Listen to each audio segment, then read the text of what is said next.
Ayan. Hi guys, rinig ba ako? Parinig ka naman. Okay, thanks. And guys, so welcome.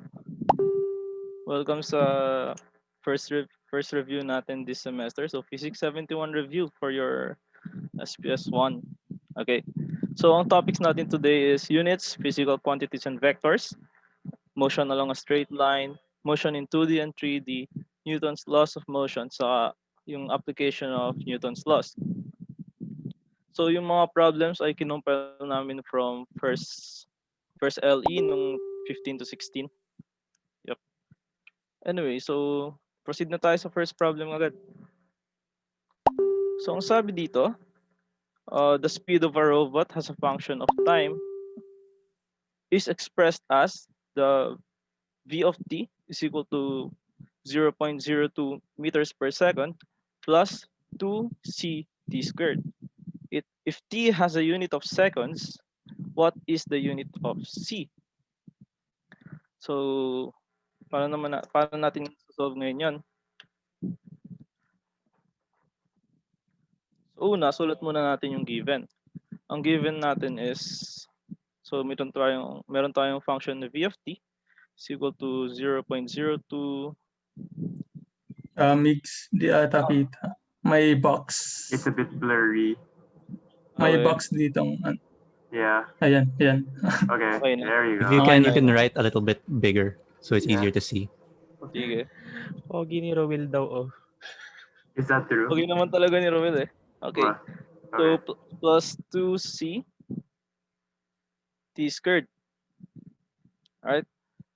So, ang hinahanap lang natin is, ano ba hinahanap natin? Ang hinahanap lang natin ay yung unit ni c. So, magda-dimensional analysis lang tayo for this problem. Ayan. So, since dimensional analysis lang tayo, alamin natin kung ano yung unit ni v of t. Ang unit daw ni v of t ay meters per second. So, kailangan ma-express, ang lumabas na magiging sagot natin dito sa expression na to is meters per second din. So, alam natin na yung first term natin in meters per second na siya.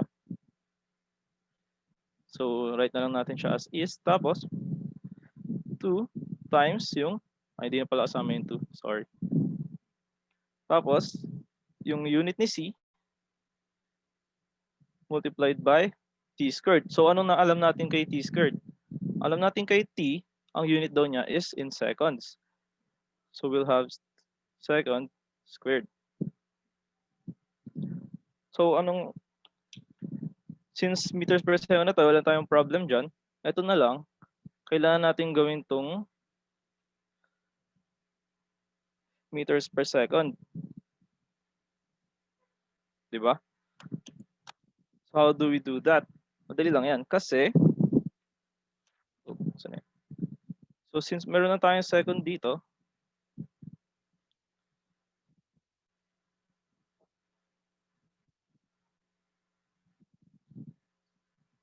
ano yung i-multiply mo kay second squared para maging meters per second siya.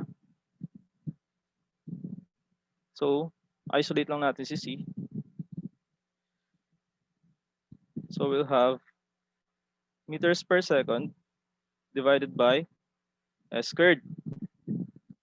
So, we can just divide this, di ba? Diretso na. So, we have c is equal to meters per. So, m over s divided by s squared. So, magiging m over s times 1 over s squared to. So, we'll have m over s cubed. So, ano yung tamang sagot? Ito na yung tamang sagot. So, wala. It's my box na naman. What's this? What is that? What's this? Okay. Ba't malabo sa end ko? Malabo sa end ko. Oh shit. Ayun. Yeah, medyo malabo, mix. Sa end ko. Alin? The screen share is blurry. Yung slides? Yeah, yung screen share. It's a bit blurry. Wait, yung solution or yung slides? Both. Yung screen mismo, Yeah. like everything. Kahit ano yung i-flash mo, blurry lahat. Oh. Sa internet ko ba yun? Sige, di. Kahit yung mukha ko. Yes. I Hindi. mean, we can see your. Oo ba? Wait. Pero medyo malaki naman yung font. Kaya naman siyang basahin. Yeah, pero yung solution lang mahirap because you're writing it. So. Sige, gamitin ko na lang yung solution sa slides. Okay. Kain ko na lang. Yeah, let's take 2. Sabi niya, okay na lang. It's clear enough naman. Okay. So, share ko na lang ulit yung slide. Okay lang ba? Okay naman. Ayan, okay Better. na. Okay Kaya na. gumanda siya. Ay, wait. Weird naman. Okay, sige. So, ito yung ginawa niya. So, alam natin Okay. plus C times S squared. So, anong kailangan natin multiply sa S squared? Which is, yun yung C.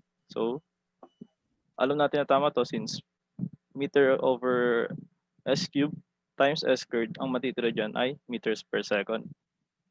So, C yung tamang sagot. Next question or next problem. A private jet takes off from the hangar. First, it flies 61.0 kilometers east, and then it turns and travels 113 kilometers, 15 degrees north of west. Where is the jet located relative to the hangar? Ayan. So, may solution na dito. So, first, i-break down natin. Sige. So, first, break down natin siya into its components. So, paano natin i-break down yung components? So, yung x and y components lang, which is ito yung I hat for the x components and j hat for the y components. Ang sabi, nag-travel daw siya ng 61 kilometers east. So, east lang yon. So, nasa x component lang siya. We can just leave it as 61 kilometers I hat plus so 113 kilometers ng 15 degrees north of west.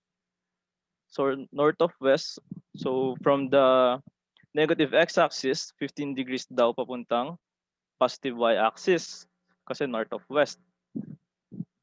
So, kung nasa negative x-axis siya pero nasa positive y-axis, we have negative x component and positive y component. So, para makuha natin yung value ng mismong component, we'll have 113 kilometers multiplied by yung x component natin, yung negative cosine 15 I hat plus yung y component sine 15 j hat. Makakuha nating resultant is negative 48.1 kilometers I hat plus 29.2 kilometers j hat. So, ang di naman pwedeng sagot natin is in terms of I hat and j hat lang kasi yun nasa choices natin is directions. Madali lang yon. Since negative I hat, alam natin yung na nasa negative x axis ay yung west, di ba? And nasa positive y axis ay north. So we'll just replace this negative I hat with west and this j hat with north. So we have 48.1 kilometers west and 29.2 kilometers north, which is letter D. Okay. Does anyone have any questions regarding the past two problems?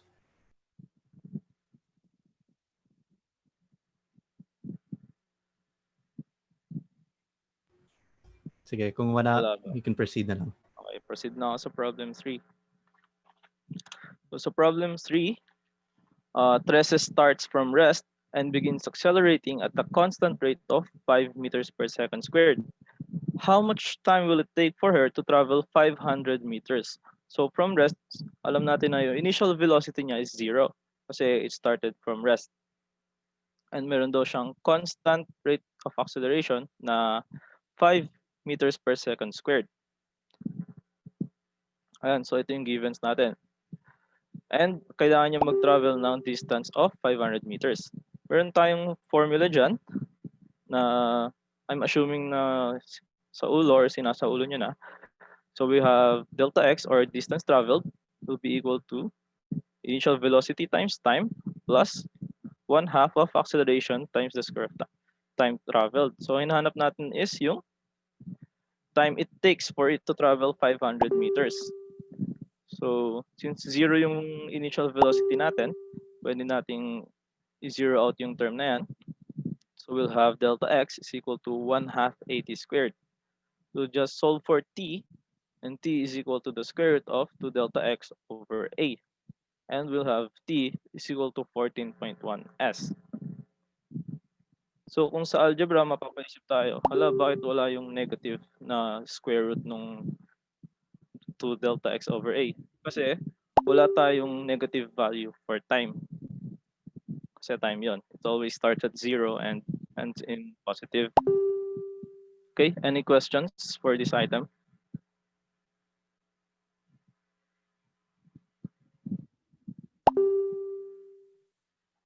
So makita yung chat. Oh. Okay, wala Mix, nang kaya ba questions. ma-mute yung ano? Yung messenger? Ayaw Nag-ano nga. siya? Sige, sige. Nag-notif. Nice. Sorry. Akala ko sa akin yun. Same. Ayan, okay na. Sorry. Ayan. Ikaw So, any yan. questions for problem 3? Wala. Okay. So, answer natin dun is letter B. Okay. Easy pa yung questions ngayon, no? Kasi wala pa masyadong solving and analysis. Onti pa lang. So, okay, problem 4. At t equals 0, the velocity of your classmate is positive 2.00 meters per second with 0 acceleration. You noticed that at t is equal to 5 seconds, your classmate's instantaneous velocity and acceleration are now positive 10 meters per second and positive 2 meters per second squared, respectively. What is your classmate's average acceleration from t is equal to 0 to t is equal to 5 seconds? So, anong maganda una natin gawin? Maganda, lista muna natin lahat ng given na alam natin. So, we have yung sa initial muna, so we have t initial is equal to 0 and initial velocity of 2 meters per second. Ang sabi, after 5 seconds daw, meron na siyang instantaneous velocity na 10 meters per second. So, meron tayong formula for average acceleration. So, average acceleration is equal to the difference of the final and initial velocity divided by the difference of the final and initial time. So, ayun, plug in lang natin yung values. We'll have acceleration is equal to 10 minus 2 meters per second over 5 minus 0 seconds.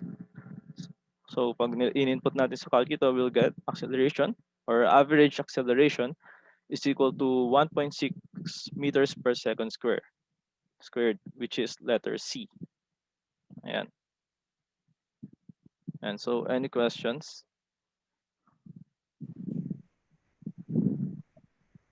Oh, wala naman. Ay, May I add lang? yes. There's given in the question is the instantaneous acceleration at 5 seconds. That's not really useful at all. So you may be confused by it, pero just know the exact definition of average acceleration, which is the change in velocity divided by the change in time. Okay? Okay. Yun lang. So, yun. Yun nga, yung average acceleration natin is yung acceleration throughout the journey, hindi yung at one point in time lang. So, thank you for that. Sorry, ino-open ko kasi yung chat. Okay. So, for problem 5, sabi at t equals 0, the car starts from rest and accelerates at a constant rate in a straight line. So, at t is equal to 1 second, the car covers a distance of 2 meters. How much distance will the car cover at t is equal to 2 seconds? So after 2 seconds daw, ilan yung makakover na distance ng car na nag-start from rest and nag-accelerate at a constant rate. So, anong gagawin natin? List muna yung given. So the givens are, yung time na given tayo is meron tayong 1 second. After 1 second daw, nakapag-travel siya ng 2 meters. And nag-start siya from rest. So meron tayong, wait, what's this?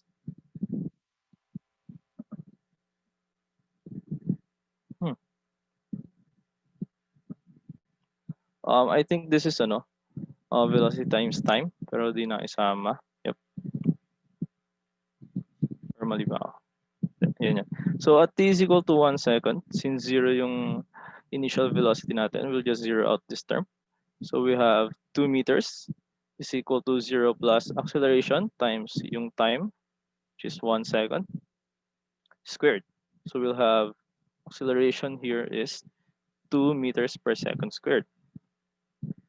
At t is equal to 2 seconds, so ang ginawa natin dito is sinolve natin kung ano yung acceleration para ma-apply natin siya at t is equal to 2 seconds. So distance covered is equal to 0 plus yung acceleration times yung square ni time. So we'll have 2 meters per second squared times 2 seconds squared. And pag in-input natin yun, we'll get 8 meters. Okay? Ba to?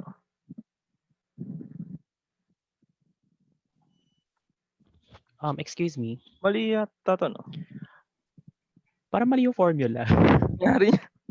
Sorry, Alam sinundan ko ko lang dapat kasi may yung slide. time yung V0 tapos may 1/2 yung 80. May yun nga rin yung ano. So solve na lang natin ulit.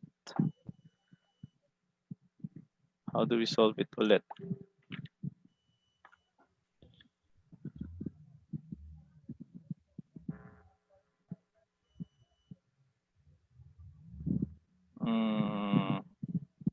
Wait lang.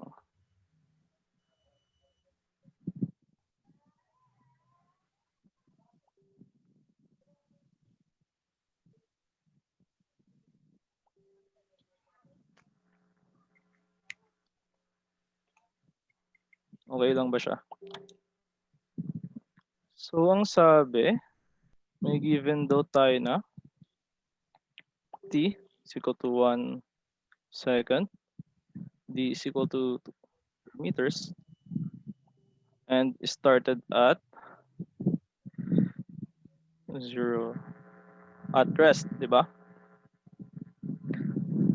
So, we have the formula na kanina, meron tayong formula na delta x is equal to v naught times time plus 1/2 8t squared.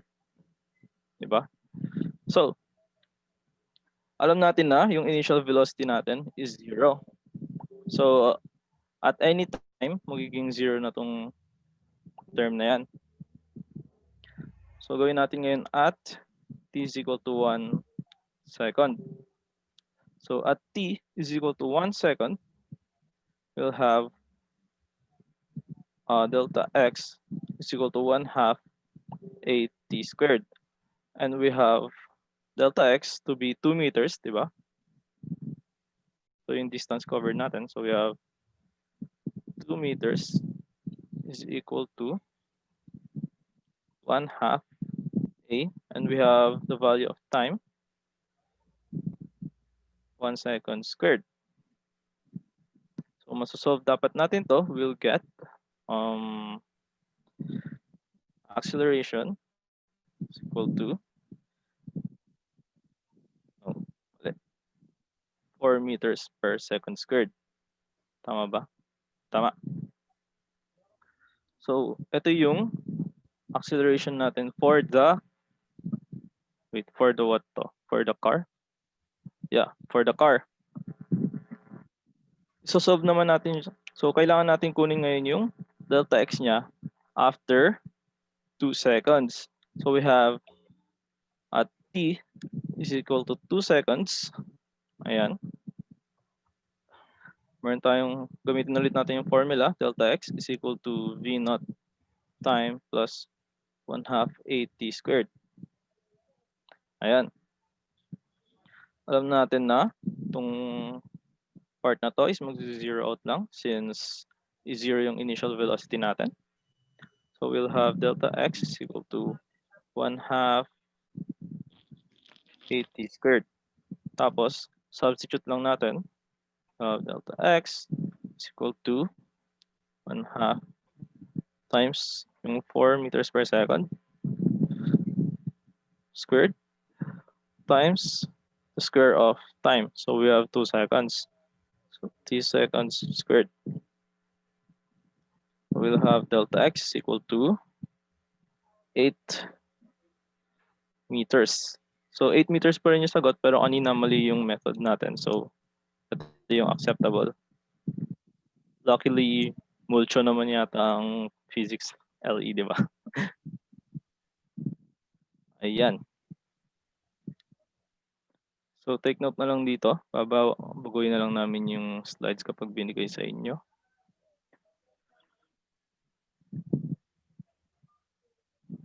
Ayan. So for the next problem, we'll have nga to? Kay Kaylan, di ba? Yeah, ako na ata. Yeah, okay. Ikaw na mag-share? Yeah. I'll be the one.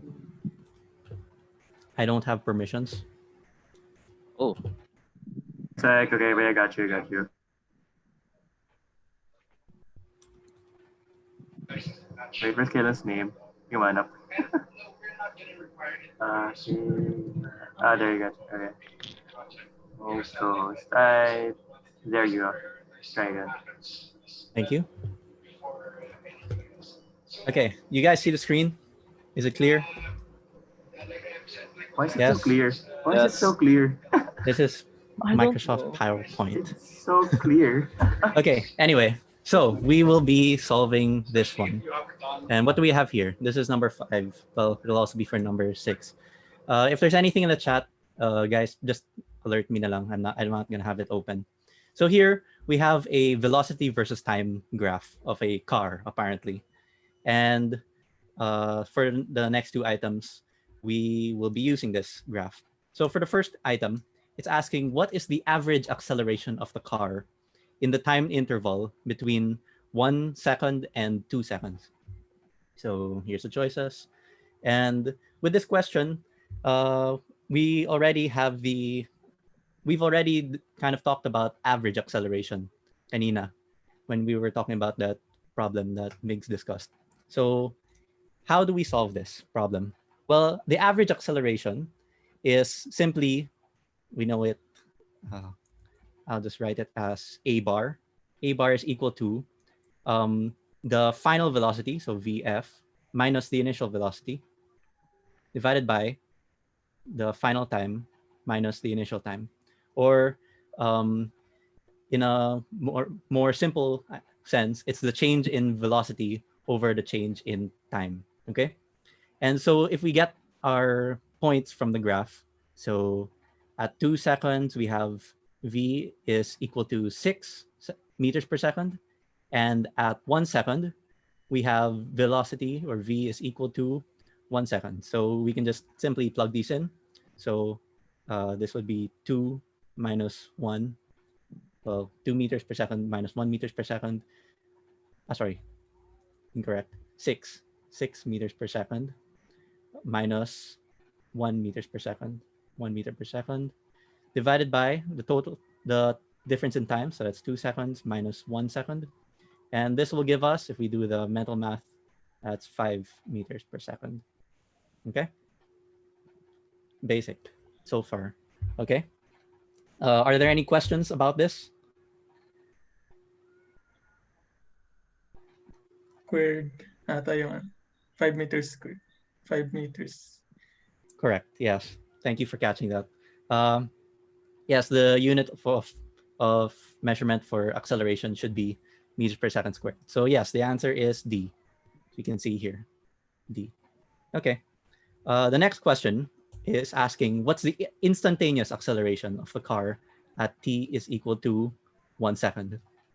Okay, so wait, excuse me. Okay, so for this one, we have to we have to understand what is the definition of instantaneous acceleration. May I ask the people listening right now, in Math 21, have you taken up derivatives yet? Can anyone respond? Have you guys covered the topic of derivatives yet in Math 21? Yes daw. Yes. Okay, nice. Well, it's helpful to understand what the derivative is in this context because the idea of instantaneous acceleration is simply the derivative. So let's write this as A. A is the derivative of the velocity as a function of time divided by, derivative of velocity as a function of time with respect to time. Okay. And what do we know about the derivative? Well, the derivative is simply the slope of the tangent line at that point. Okay. So if we find the slope of the tangent line at, what does it? T equals 1 second. So over here, it's already conveniently drawn out for us, the tangent line. All we need to do is figure out the slope of this tangent line. Okay. And we know in order to find the slope, maybe we can find 2 points that it passes through. So maybe we can use this one and the given one here. So this will be equal to 4 meters per second minus 1 meter per second divided by 2 seconds minus 1 second. And this should give us 3 meters per second squared, if I'm not mistaken. And so the answer is C, 3 meters per second squared. Okay. Any questions regarding this? MJ, mic mo. MJ, mic mo. Are there any questions about this?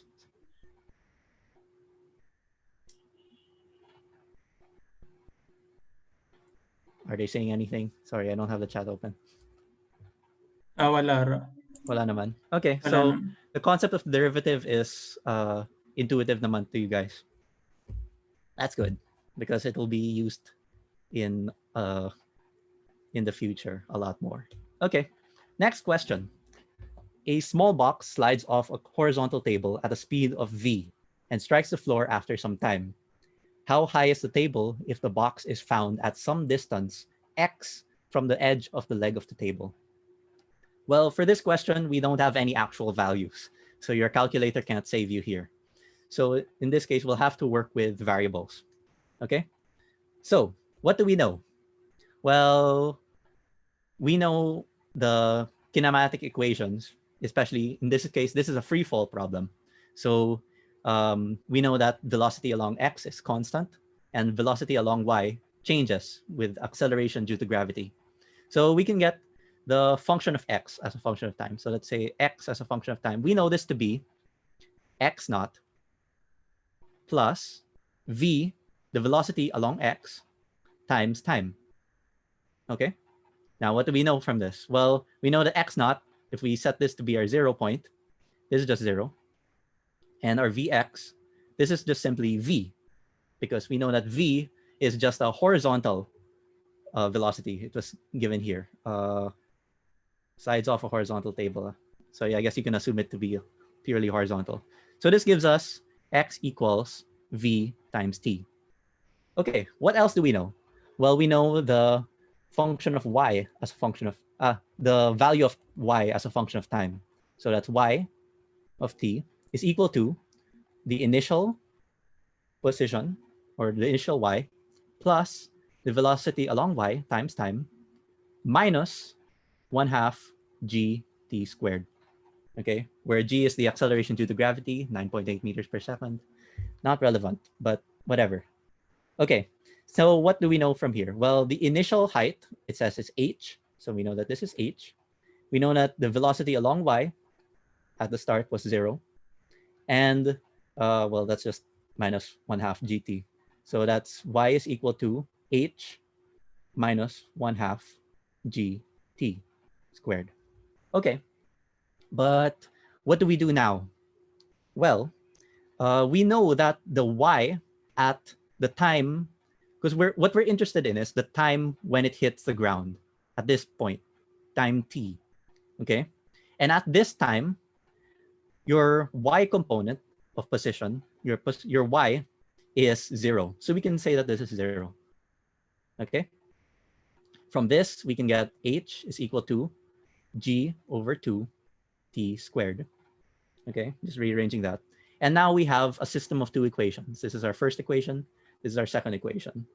How do we solve this? Well, we want to get rid of time, I guess, because that's not one of the given. So we can say that t is equal to x over v.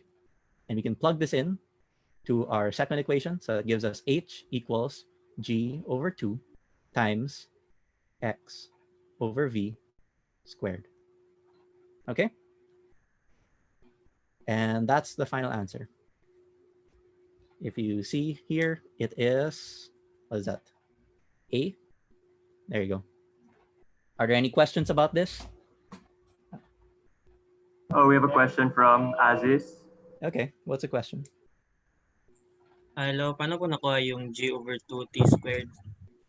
G over 2t squared. Is that this one over here? Yes po, yes. Yeah. Well, we just got that from this equation. So h minus 1/2 gt squared is equal to 0. That's this part. And I just moved the 1/2 gt to the other side. Thanks. Is that clear?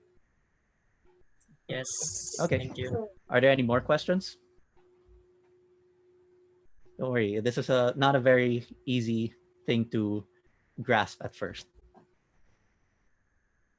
If there are any more questions regarding this, it's okay. You can ask me to go back to it later on. But for now, we'll proceed to the next one. Here's a conceptual question. A lemon is placed on top of a flat table. Which of the following forces comprise an action-reaction pair? A, the weight of the lemon and the normal force on the lemon.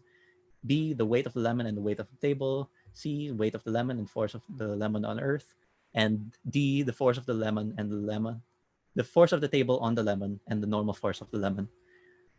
Well, this one's kind of confusing. Again, action-reaction pairs. This is Newton's third law, if I'm not mistaken.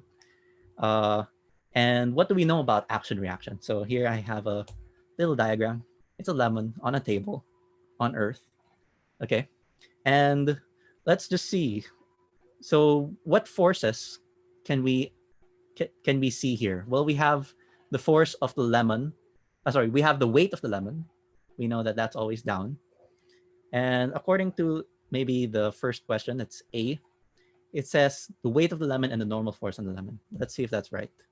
Well, we see that the weight is acting on the lemon and the normal force is also acting on the lemon, but upwards. They seem to be equal and opposite, but they're not really reaction forces because, and here's one thing that you should take to heart, action-reaction forces do not act on the same object. Okay, that's an important thing to remember. They do not act on the same object. So the normal force and the weight are not action-reaction pairs because if you think about it, if I remove the table, so if the table's gone, will the weight and the normal force still be there? No, because the normal force will disappear, the weight will be there and it'll fall. So the weight does not cause the normal force to exist. Or rather, they don't live without each other. Okay? So you have to kind of think of the forces that don't live without each other, and also the fact that they don't act on the same object. Okay? So in this case, we know that, the weight of the object. And well, what's causing that weight? What's causing the weight of the object? It's not the table. but it's actually the Earth that's pulling the lemon down, and that's the weight. So if the lemon is being pulled by the Earth, that means with an equal amount of force, the lemon will pull the Earth. So the action-reaction force of the lemon's weight is the gravitational force of the lemon on the Earth. So the lemon is also pulling the Earth. So I guess we can call this Fg, force of gravity of the lemon on the Earth. And these two are action-reaction pairs. Okay? Because the lemon pulls the Earth, that's the force of gravity, and the Earth pulls the lemon, that's weight. Okay? Are there any questions about this? The answer is C in this case. C, not A. Are there any questions about this?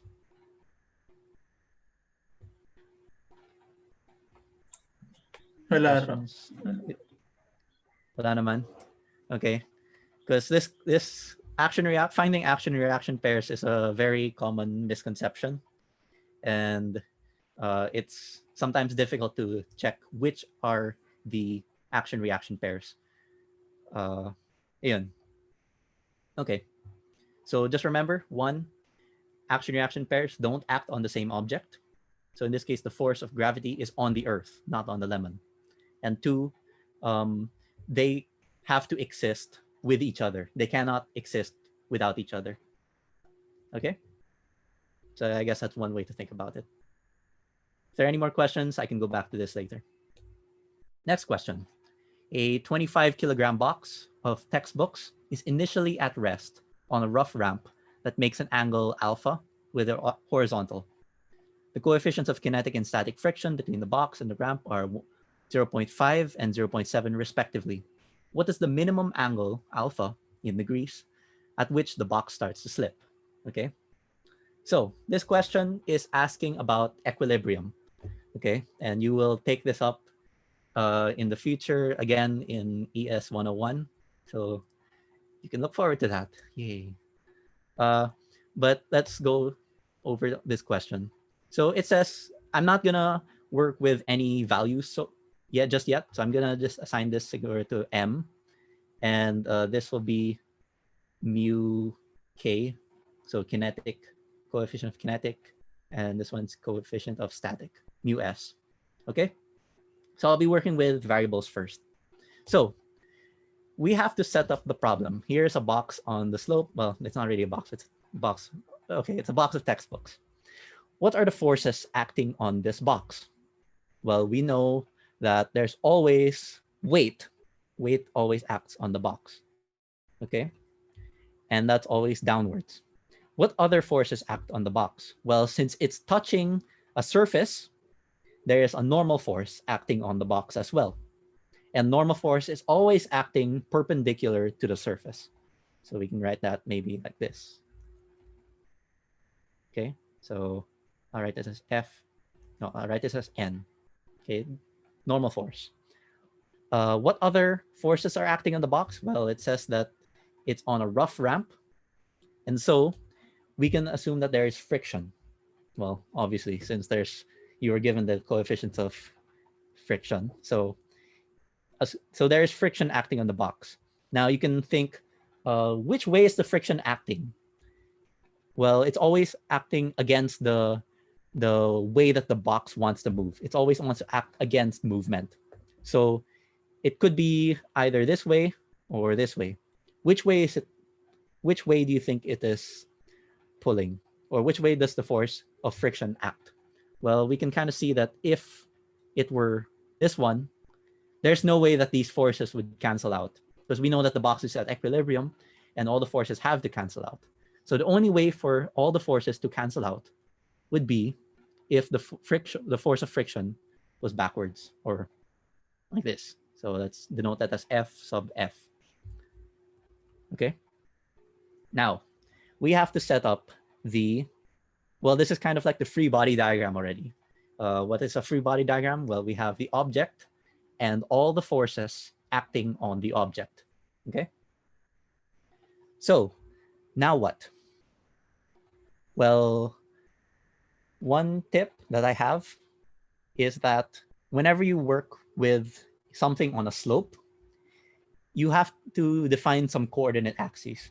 So in this case, I'm going to define the coordinate axes to be aligned with the slope. So if I draw that like this, so this will be one coordinate axis and this will be the other. Okay, so this will be my y-axis and this will be my x-axis. Okay, please excuse the handwriting.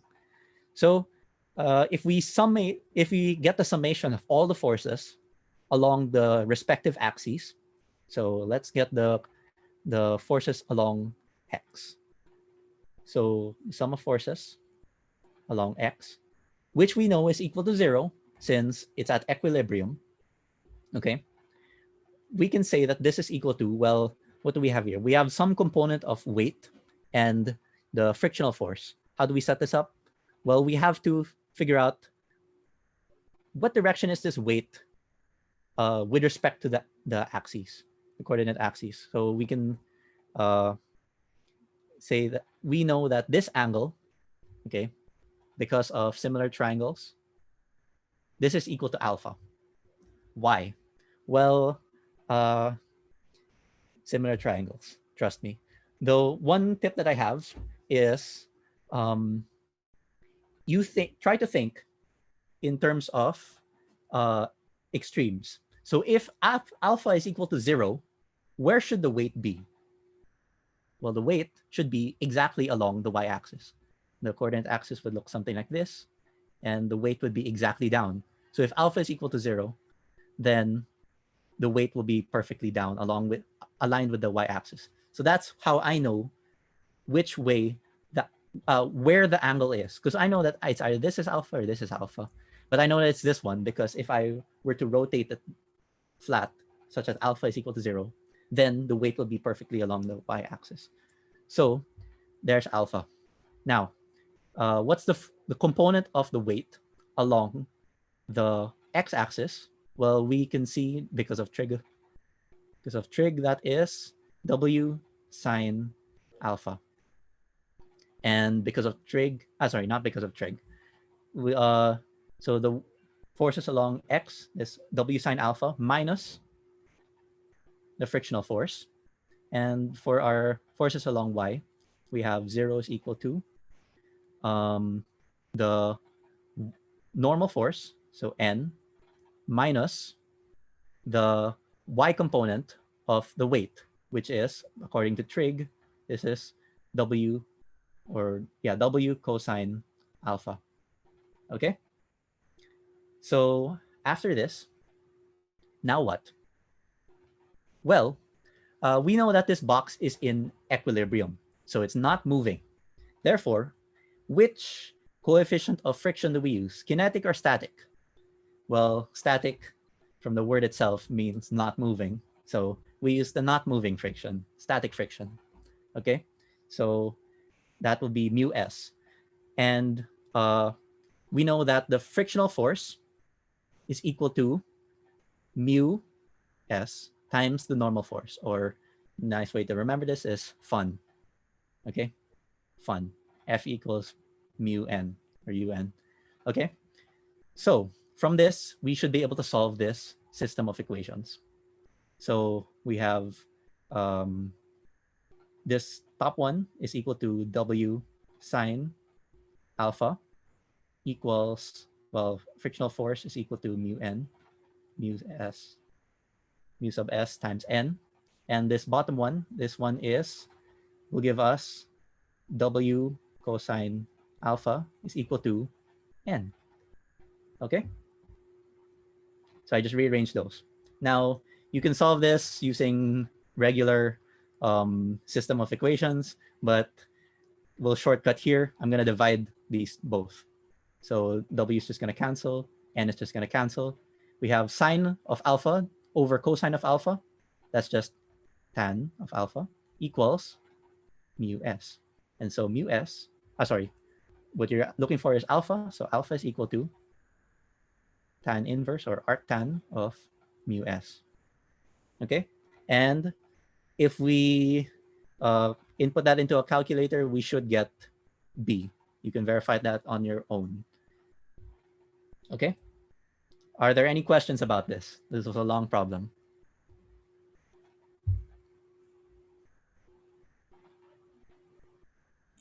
Boss Kailan, boss, Yes. baka pwede mo ring parang ibigay sa kanila yung parang quick na pag-solve ng angles in terms of angle of static friction sa kinetic friction. Gamit yung ES, gamit yung pag-tangent. I don't think that's gonna be that's not gonna be as easy, I guess. I mean, like kahit yung formula lang, boss, na if you're finding the theta, for example, if considered as static friction, kumbaga, di ba, tangent theta of static is just equals dun sa coefficient ng static friction. Yeah. One thing to note, this formula, or this angle equals arctan of mu s, this is applicable to any box on a slope problem as long as it's in equilibrium. Okay? Because this equation doesn't have m, it doesn't have mass, it doesn't have force of gravity or anything like that. It's just the angle itself. Okay? It's just alpha is equal to tan inverse of the static coefficient of static friction. Okay? What was mentioned kanina, or what was brought up, is that you can kind of shortcut the way to solve this is that you combine n and force of friction into one vector. So you kind of do something like that. And this has to perfectly cancel out the weight. If you solve that, this should also be alpha. And so you'll have a, let's redraw that. So that's this. So this is your frictional force. This is N. And this is our resultant vector. Let's call it R. So it'll be, and this is, since this is alpha, we know that the tan of F, the force of friction divided by N, is equal to alpha. And this is just this. So you'll end up with tan of mu s is equal to alpha. So same thing. If you're, honestly don't suggest using this if you haven't really fully studied it or gotten used to it. So just adding the components along the x and y axes, that's what I suggest personally. So if you have a better method of doing it, go ahead. Are there any other questions?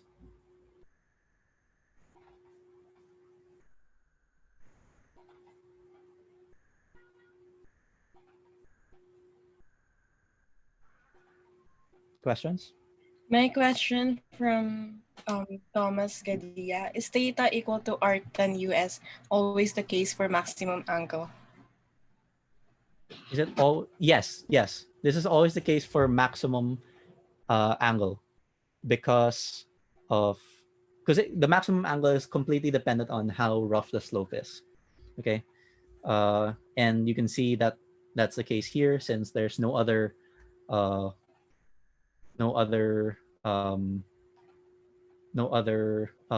variables that can affect it besides the coefficient of static friction. So assuming it's in equilibrium, this will always be the case. Okay.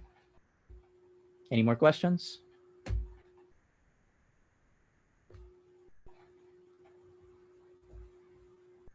None? Okay, if there are no more, we can move on to the next one. If there are still more, just mention it. We can go back to it siguro if there's time. Okay? Ayun. So for the next set of problems, I think it is Lindsay. Hello. Yes. Okay, I will stop sharing. Ano ba yan? Bakit si Kailan yung sinundan ko? Nakaka-pressure. Okay. The Jesus Wait of lang, physics. I know, right? Okay, share ko muna yung... Kita ba? Yep, it's clear. May request pala ako sa attendees. Dalawa yung account ko na naka-open right now. Parehong Denzi Lubas yung name. Yung isa is yung share screen, tas yung isa ay wait. Sorry.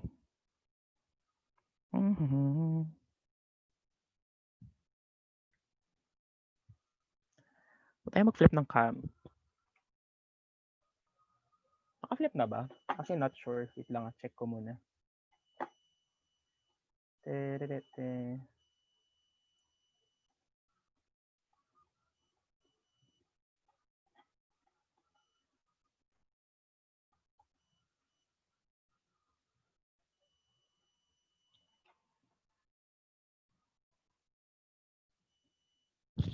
Hello? Dirig ba ako? Yes po. Wait lang.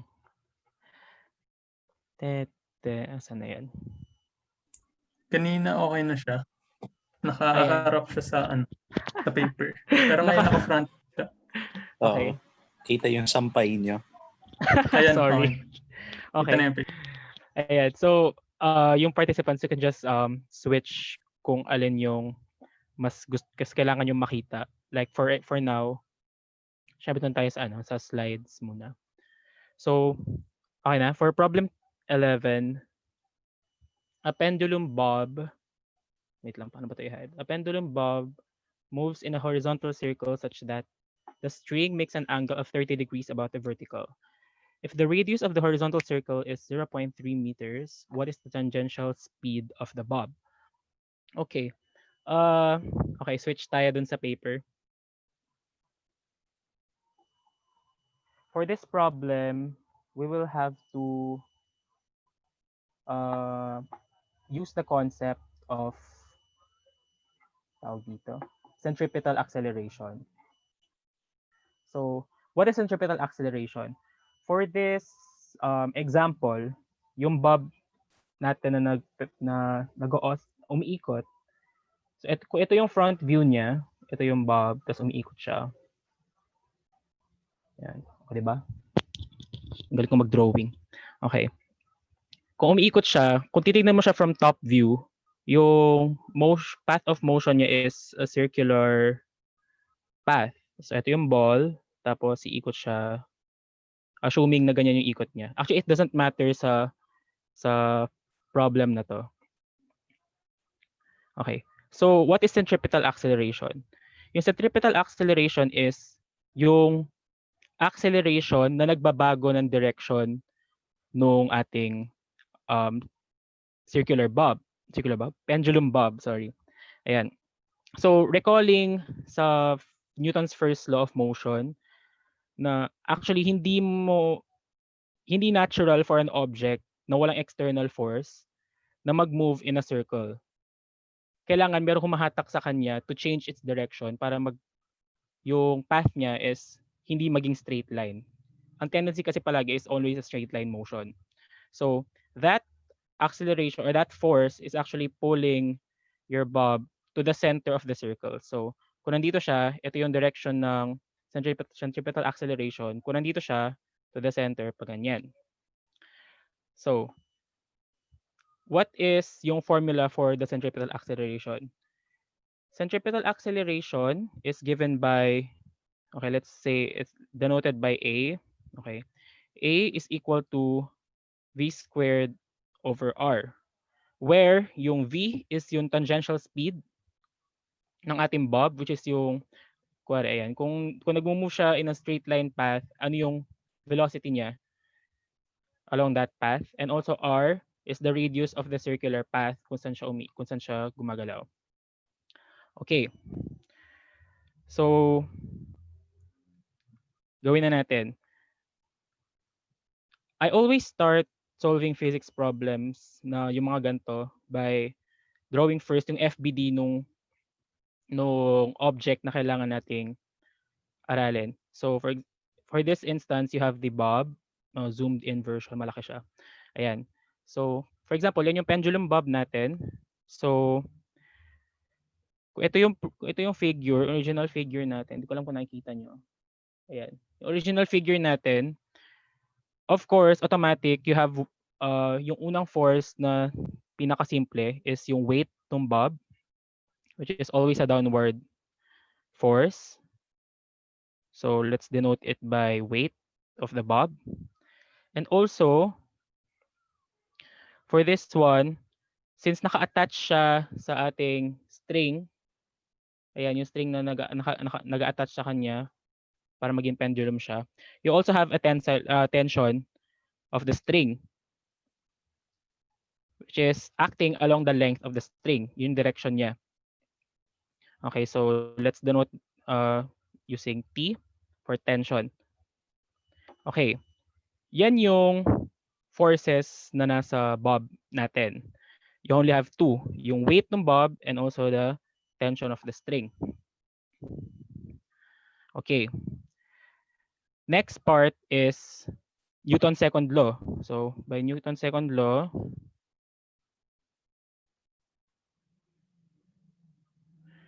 ang ginagawa dito ay yung summation of forces along different axes. So, isa-set natin na yung axis natin ay ito. X, Y. Kita ba? Yes, boss. Okay. X and Y. So, ayan. Ano yan? Right-hand rule yan. So, madali. Simple lang naman yung X and Y na yan. So, summation of forces along the x-axis. You have only one component. Yung x component ng tension. Kasi yung ating weight is always acting upon the vertical. And given sa problem natin, this is 30 degrees. Then, okay, wait lang. Back up. Ito, yung given 30 degrees. Pero, gets naman, di ba, kung bakit diretsyon 30 degrees din to? Ang tawag dito? May tawag dito eh. May gantong theorem sa geometry. Pero ayan, parang kung ano Vertical to. angle theorem ata. Yeah, something like that. I'm not sure kung anong tawag. Parallel lines cut by a transversal. Yes, parallel lines cut by a transversal. Yung transversal is yung string. So, kung 30 degrees to, automatic din na 30 degrees yung nasa bob. So, 30 degrees to. So, what is yung ating x component ng tension? You have tension times ito yung kailangan natin, tapos ito yung given na angle. So, you're getting the opposite. So, using SOHCAHTOA, you have to use sine. So, sine of 30 degrees. Ayan, may kulang.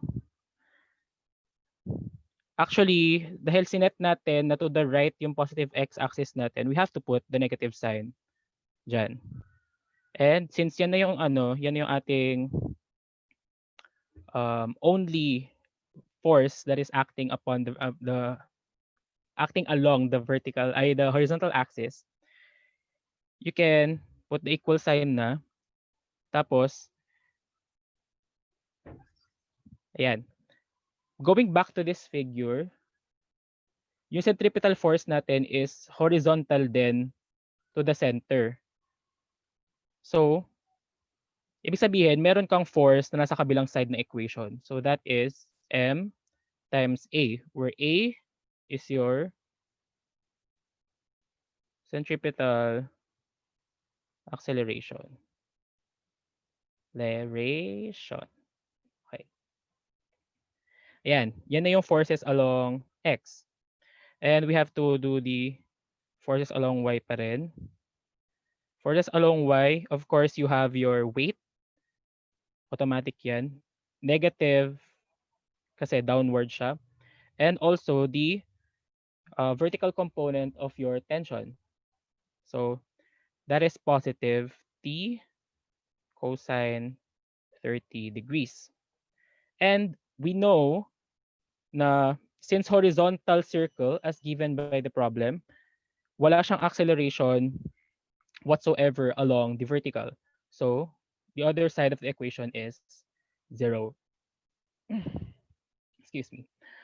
Okay. So, ayan. Yan na yung equations na meron tayo. Ang tinatanong ay tangential speed. So, to get that, since given tayo ng R, makukuha natin si A siguro from this, no? Yung ating Newton's second law, yung results ng ating Newton, yung paggamit natin ng Newton's second law. So, to apply that, i-manipulate na natin yung dalawang equations na given. We have, oh my gosh, saan ako susulat? Okay, T sine 30 is equal to MA. We can isolate tension sa ating equation from the paggamit ng second law sa ating horizontal axis. So to do that, okay, one. From the first equation, you get T is equal to negative MA over sine 30 degrees. Ayan. And then, plugging this in, so this is equation 3. Let's put 2 here. Yeah, plugging in equation 3 to equation 2, you get negative weight plus negative MA over sine 30 degrees times cosine 30 degrees equals 0. Okay. Ano ba yung weight natin? Yung weight is mg. Yan. So, diretso natin, MA over sine 30 cosine 30 equals 0. Okay. From there, we're going to try to isolate yung ating acceleration. So, to do that, yung magiging result is, paano ba to? mg. Okay, linipat natin yung, itong first term, linipat natin sa right-hand side. So, mg times sine 30 over cosine 30 is equal to MA. Ayan.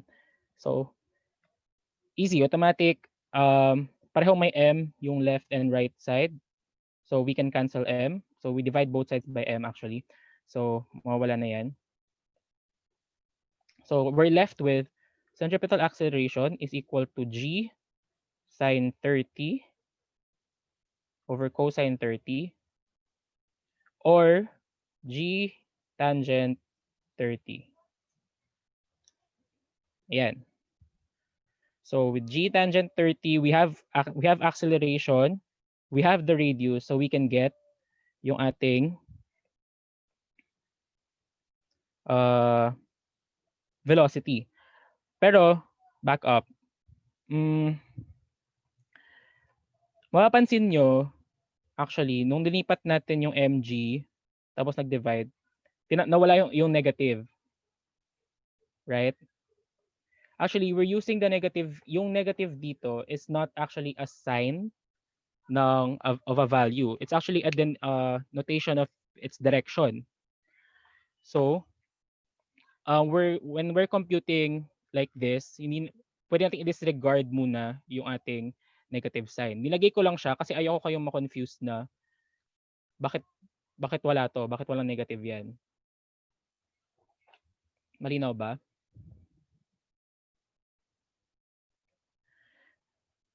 Okay. So, continuing with our solution, going back to the equation of centripetal acceleration, you have A is equal to V squared over R. Isolating V, you have V is equal to A times R square root. Ayan. So, plugging in yung values na meron tayo, you have V is equal to square root of G tangent 30 all over given yung ating radius ng horizontal circle which is 0.3 meters. Okay? So, ang lalabas dyan ay, okay, going back to the slides. Okay, sorry, nasa denominator. Sa ano pala? Sa numerator pala siya. So, times 0.3. Ayan. Sorry about that. Ayan, ang lalabas ay 1.3 meters per second. Mental math lang yan. Okay ba? Meron ba tayong questions for this item?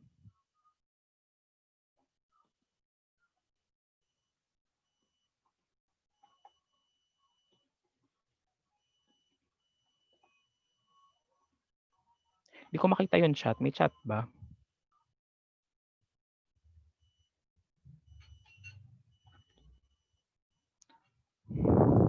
Wala. Walang questions. Oh, wala. Chats. Oh, mental math. Easy. Tangent 30. Mental Okay. square root. Okay. May So, question daw. Negative sign. Okay. Paulit daw yung negative sign. Okay. Balik tayo dun sa sa camera na isa. Paano ba to? Ayan.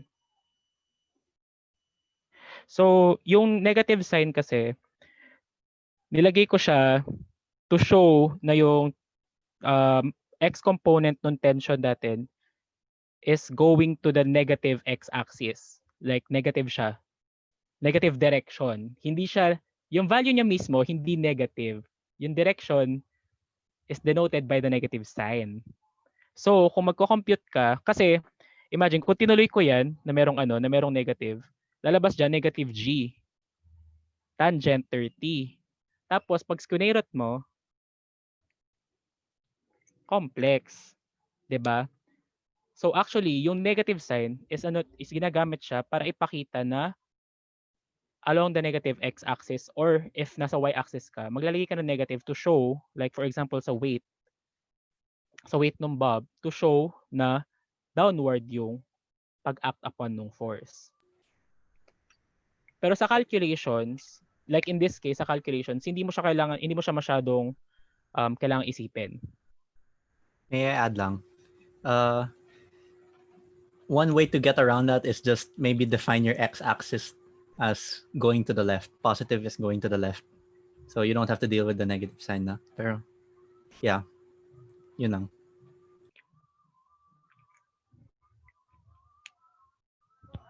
Okay na ba? Or meron pa bang ibang questions? Sige lang. Chat nyo lang. Wala na daw. Okay na. Okay, proceed tayo sa next item. Hala, ang haba. Unang item pa lang. Okay. Next item, mas madali ata to. Problem 12. A 5 kilogram rock, initially at rest, slides from the top of a frictionless inclined plane. What is its speed after 1 second?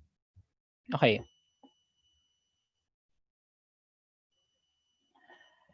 Again, as usual, tulad sinabi ko kanina, I always start my solutions with an FBD. So, same case dito. You have okay, drawing natin yung given. You have a ball, or rock pala siya in this case, sliding down an inclined surface, not drawn to scale. Kasi 50 degrees pala siya dapat. Pero kunwari, imagine na lang 50 degrees yan. Yan. Yan yung rock daw, slides from the top of a frictionless surface of frictionless inclined plane. So frictionless, automatic, wala na si friction. Okay, so mas mapapadali yung buhay natin. Simpleng kinematics lang to, tsaka yung Newton's second law. Okay. You have your body under yung concerned body natin. So i-isolate natin siya. You have your rock. Okay, ito yung sinasabi ni Kaylan kanina. Tsaka ginamit din siya ni Kaylan dun sa isang problem. Hindi mo kailangan na palagi yung x and y axis mo is x, y. pwede mo siyang i-adjust accordingly kung saan ka mas madadalian mag-solve ng components ng mga forces mo. So in this case, mukhang mas madali kung i-tilt natin yung ating axis in such the way na ganyan yung itsura niya. So if your x here, you have your y. Okay? Actually, pareho lang naman. Kasi dalawa lang din naman yung force. Pero sige, gawin natin to para para maiba naman. Okay, you have your rock. Tapos kung yun yung ating axis na susundan, again, automatic weight is always downward. So weight. And of course, since meron tayong point of contact between the inclined plane and the rock that is sliding, you also have your normal force, which acts perpendicular to the surface. Na hindi ko na drawing na perpendicular. Okay. So yung ating x and y axis, i-drawing natin dito. Yan. Ayan, normal force. Yan yung ating dalawang forces na nag-act upon the rock. Okay, again, applying Newton's second law.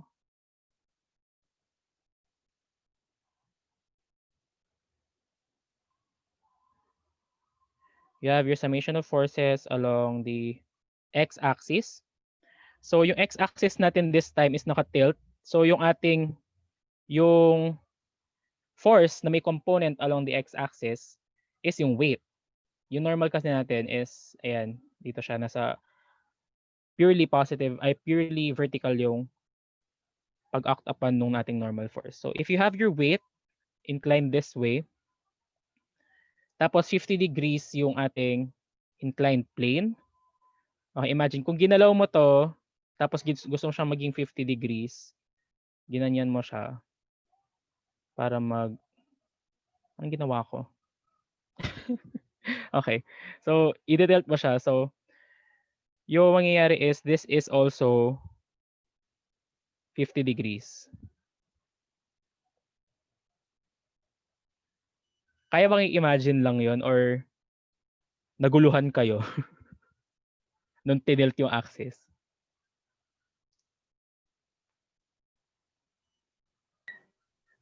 Denzi, Yes?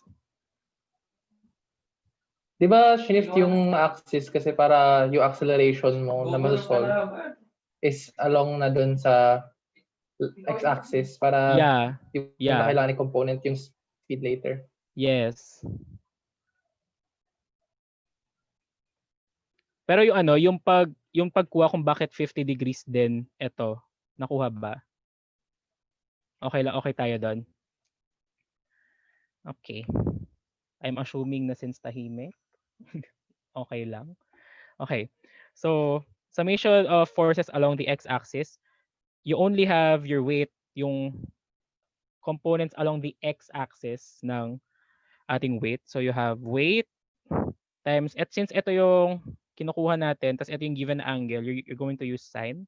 So, weight sine 50 degrees and nothing else. So, is equal to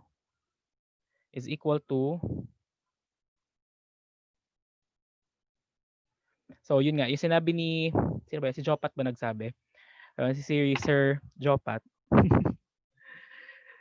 na yung pag-tilt natin ng axis is kasi ito yung ito yung motion ng ating rock along the incline. Tapos diyan siya may acceleration. Diyan siya gagalaw So diyan lang din yung acceleration, yung direction acceleration niya. And since may acceleration diyan, ito siya. Ito yung hindi to acting na force dun sa body. Ito yung direction ng acceleration natin. We have MA. So mass times acceleration. Yung acceleration is from the total parang resultant ng lahat ng forces. Itong vector na to, resultant force yan. Hindi siya yung acting upon talaga. Okay, mali dito please. Kaya ayoko siyang ilagay actually. Pero ayan, kailangan niyo siyang makita. So, yung x-axis part ng weight, you have your weight sine 50 is equal to MA. Aray ko. Okay. So, along y naman, actually, sige, iligay natin, pero you'll see later on. So, along y, you have your normal force minus weight cosine 50 degrees is equal to 0 kasi hindi naman siya gumagalaw perpendicular to the inclined plane. Okay. Ang tanong sa atin is yung velocity after speed after 1 second. So, kapag ginamit natin to, actually, ang kailangan talaga natin is yung acceleration ng rock. Ito, this variable. And hindi siya lumalabas dun sa isang equation, sa y equation. So, actually, hindi talaga natin kailangan to. Pero sinama ko na para lang makita nyo. So, using this equation, you have yung weight, which is equal to mg. So, mass times acceleration due to gravity, sine 50 degrees is equal to mass times acceleration. So once again, you have your weights, you have your masses, you can cancel them out. So we're left with acceleration is equal to g sine 50 degrees. So ang lalabas dyan ay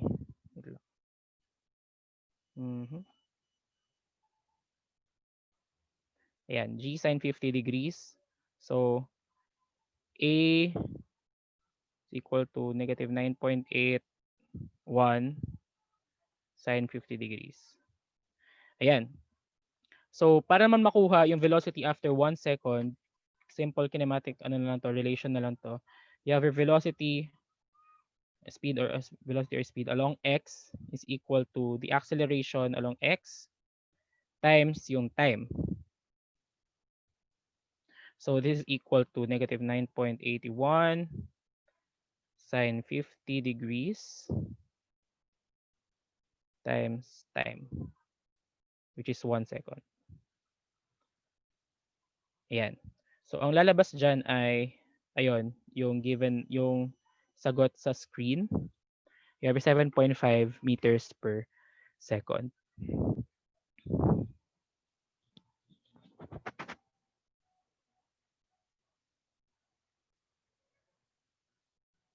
Okay ba?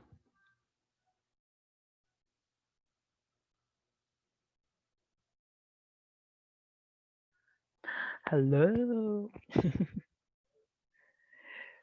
Okay daw. Si Rayla ba yun? Hindi ko alam. Ikaw ba yan, Rayla? Okay daw, okay daw. Okay. Oh, wait, may Wait. tanong. Ay, may tanong. Bakit yung slide positive? Ito ba? Ito? Sino nagtanong? Sorry, wait lang. Bakit yung sa Si slide Aziz positive? Agantal. Oo, si Aziz. Ito ata yung sinasabi mo. Tama ba? Yung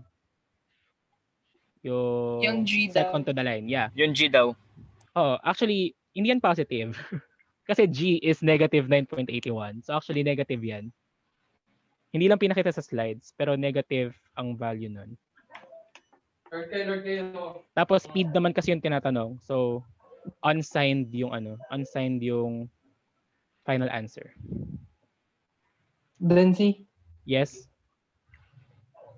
Di ba yung negative sign na take note na nung direction nung sinet mo nung weight na downward? Yeah. Wait, sorry, ano? Yeah ako nung yan. Yung negative sign. Yung negative sign kanina. Okay. Nung, okay. Kita ko yung sinasabi feeling ko mo. tama na. Actually, hindi ko pala nalagay dun sa solution. Ay, hindi. Okay lang. Kasi X pala to. Okay, sorry. Ay, hindi ma-clear naman. Ayun. Ay, clearing na din. Shopee. Actually, yung tip ko kapag nagsosolve ako ng ganito, hindi ko alam kung paano siya ginagawa ng iba. Pero ganito ko nag-survive sa physics. Ang ginagawa ko, kaya importante sa akin na may FBD. Kasi kapag nalost ako sa science or yung mga ganito, for example yan, hindi nasundan ng mga tao yung science, kaya kong balikan sa FBD kung ano ba dapat yung direction ng motion or yung direction ng force. Kaya guys, always use your FBD. It's also for checking Tapos ang alam ko kasi sa physics, kasi 4 years ago na yung physics ko.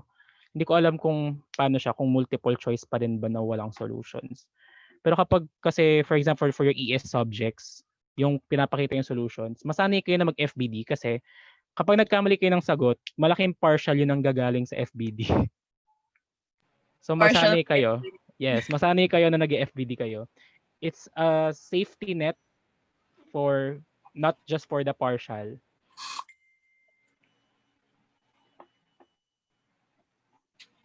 Okay. So next problem. Ang bagal ko palang mag-solve, no? Okay. Bilisan natin. A 1 Newton ball suspended from the ceiling by massless wires is in static equilibrium as shown in the figure. What is the magnitude of the tensional force T1? Okay. Actually, may figure ata dito. So, wag na kayong bumalik dun sa camera. So, ayan. So, ito yung figure. T1, 30 degrees, 45 degrees for the string 2. Tapos, you have your mass na 1 Newton. Okay. For this one, excuse me. Actually, walang physical object na pinapakita dun sa figure na nandun sa junction of the 3 wires. Actually, may wire to, pero parang for the simplification, tsaka hindi kasi siya given. Para mas simple, hindi na natin siya i-count as a tension force. Pero ayun. So, dito tayo mag-FBD. Hindi dun sa weight na nasa baba. Okay? So, kung nag-FBD ka dun sa junction ng wires, this is what you get. Yung itong nasa lower leftmost figure. You have your tension 1 acting 30 degrees north of west, tension 2 acting 45 degrees north of east, and of course your weight, which is acting directly downwards. Okay, so again, Newton's second law tayo palagi. Babalik tayo sa Newton's second law, pero this time dun nga sa junction. So f of x, sorry. Summation of forces along x, since yung ating junction is at rest, it's not moving, 0 is equal to tension 2 cosine 45. So ito yon. Tension 2 cosine 45, you have your 45 degree angle, tension 2. Tapos ito yung kinukuha natin. So tension 2 cosine 45. Okay. Minus tension 1 cosine 30. Kaya siya minus kasi papuntang left. Ayan. So is equal to 0. And along y, you have your weight. Ito yung 1 Newton given na siya, hindi na mass yung binigay. So diretsong 1 Newton tayo. And of course, yung vertical components ng mga tension forces natin, which is T1, 30 degrees. So T1 sine 30, ito. And T2 sine 45. Ayan. So, actually, madali ito kapag nakacycle naman kayo kasi pwede naman siyang i-input as a system of equations. Pero ito yung system. So you have T2 sine 45 plus T1 sine 30 degrees is equal to -1. And T2 cosine 45 minus T1 cosine 30 is equal to 0. And using your, shift solve na mga calcul nyo, madali nang lalabas na T2 is equal to 0.8966 newtons and T1 is 0.7321. And sa ating choices, lalabas na yung sagot is A kasi yung hinahanap is T1. Ayan. May I just say something? Yes, okay. I think there's a typo sa system of equations. It shouldn't be -1 newtons sa right-hand side kasi it was shifted to the other side of the equation. Okay. Ayun. Thank you, Kaylan. Tama, Kaylan ba yun? Kaylan ba yun? Hindi ko kita. Okay, thank you. Thank you. Ayun, may typo sa ating slides. Ignore this negative sign. Tanggalin nyo siya. Kasi negative nga siya dun sa isa. Ba't ko tinuturo yung screen ko? Negative siya dun sa Newton's second law. Negative na siya dito. Tapos nung linipat natin siya to the other side, mag-change sign siya. Change sign siya. Are there any questions for this item? Hala, ano ba? Ang bagal ko mag-solve. 7:21 na pala. 26 here. Oh my God. Okay. Okay na ba? Okay, let's proceed sa ating next item. Okay, ito mabilis lang to. A block is fired up from a rough ramp with an inclined angle of 35 degrees, which free body diagram properly represents the forces acting on the block. So, nakita ba yung pointer ko? Yung mouse pointer? Yep, we can see it. Okay. So, letter A. Ito daw yung FBD, letter A. Ayan. Firstly,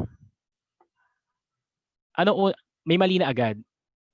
Una pa lang, may mali na agad kasi yung weight natin should always be acting downwards.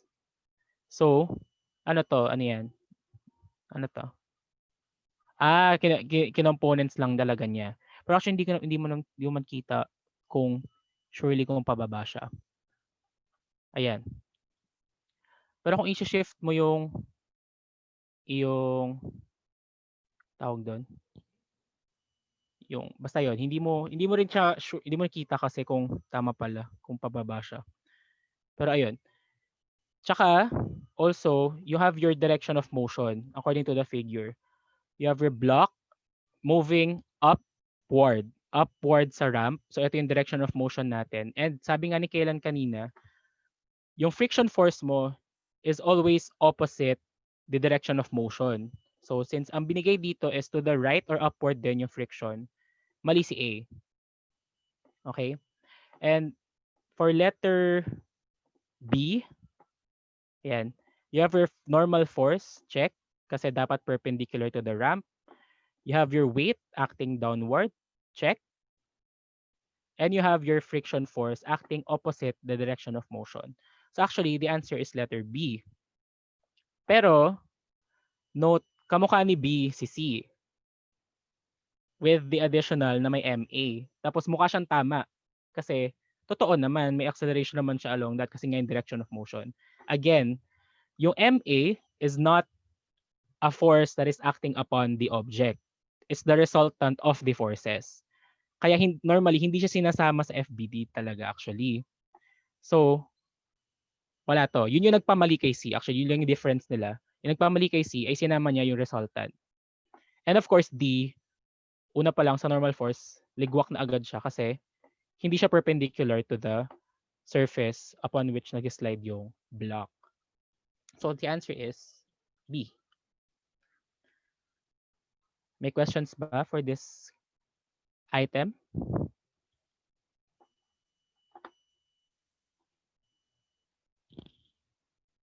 Wala. Hindi ko makita yung chat. Wait lang. Chat. Wala. Okay, I'm not seeing any question. Okay. Proceed na tayo sa last item na medyo mahaba. My God. Okay. Whew. Dito ako nadadali nung undergrad ako sa mga gantong question. Okay. Block A o mass A, ano ba to? Bakit hindi Ayan. Block A or mass A is equal to 3 kg is on the verge of motion on a tabletop. It is connected by a horizontal cord passing over a light frictionless pulley to a hanging block B or M with a mass of 1.5 kilograms. The coefficient of kinetic friction between block A and the tabletop is 0.2 and the blocks were released from rest. What is the speed of each block after it moved 0.03 meters? Okay. Starting off, palagi naman, kailan ko pa sinasabi to, FBD. So you have your mass A. Balik tayo dun sa ano pala. Sa tawag dyan. Dun sa camera. Yep. Ayan. Oh my God. Okay. You have your mass A. Yan. A. Okay, ano yung forces acting upon the block A? You have your, of course, your weight. Automatic yan. So you have, oh my gosh. Weight of A. You have the normal force ng table acting upward kasi horizontal yung table. So you have normal force. And of course, yung tension, yung humihila to the right kasi connected siya to the string, diba? So gagalaw siya to the right kasi hinihila siya ng tension. You have your tension A. And this time, hindi frictionless yung ating surface. So since ang motion natin, ang impending motion natin is to the right, ang friction is acting to the left. So you have your friction force. May sumisigaw na bata. Ano yan? Okay. So, gawin na agad natin yung ano niya, yung kanyang Newton's second law.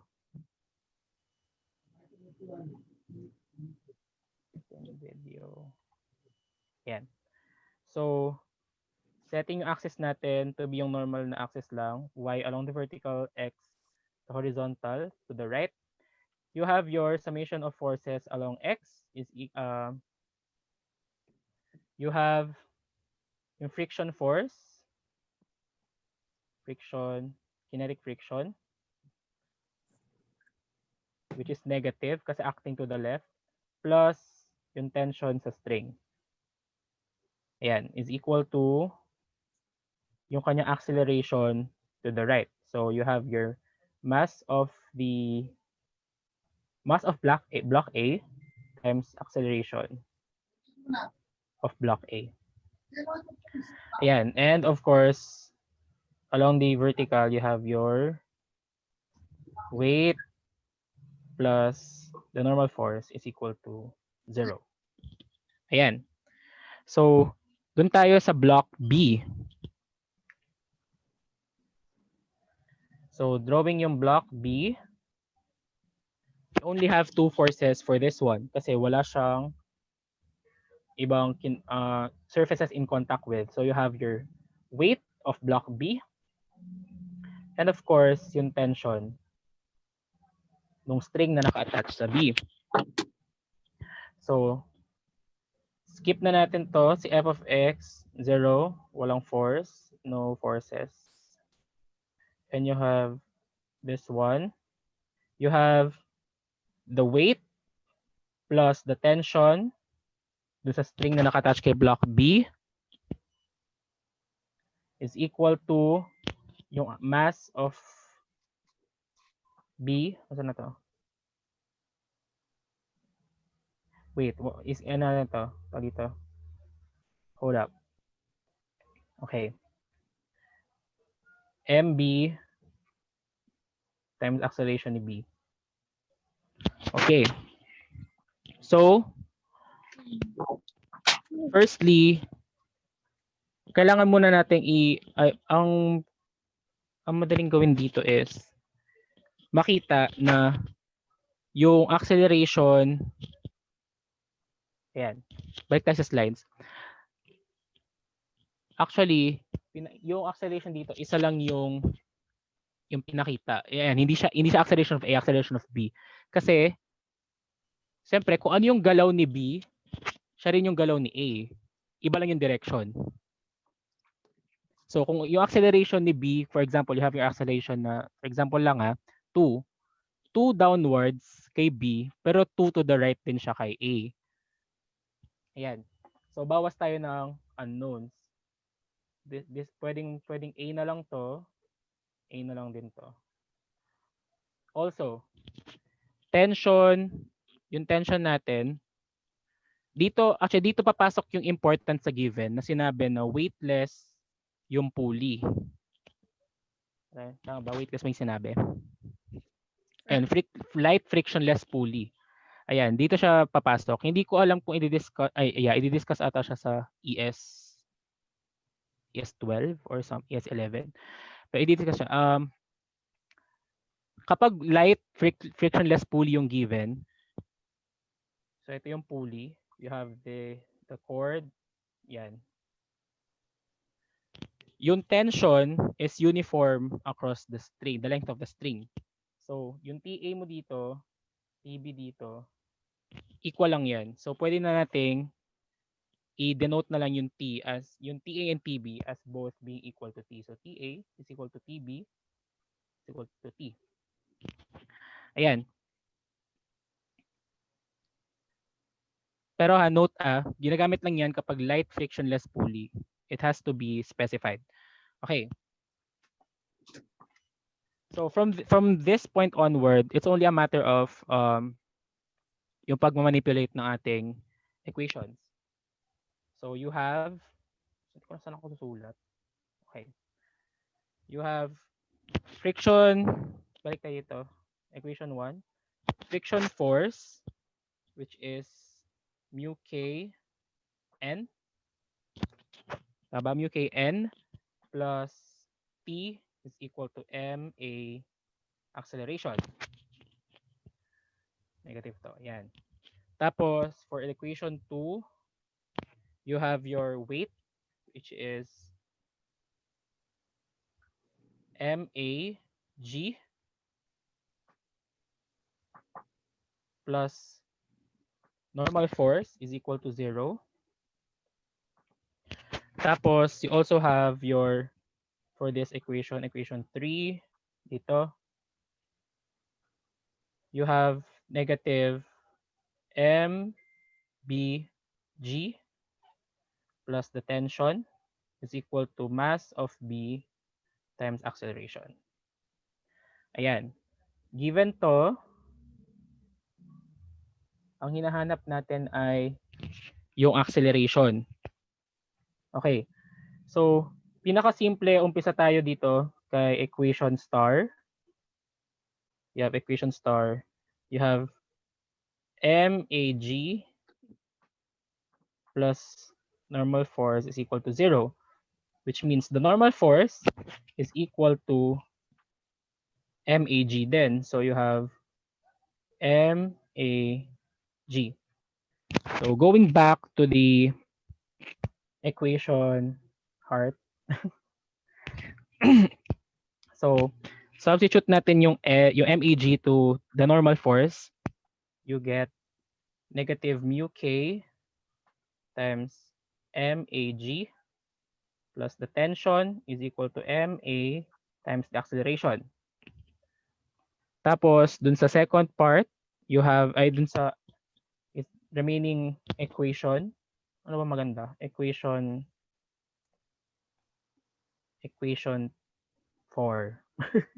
Ayan, equation 4, you have negative MB times G plus tension is equal to MB times acceleration.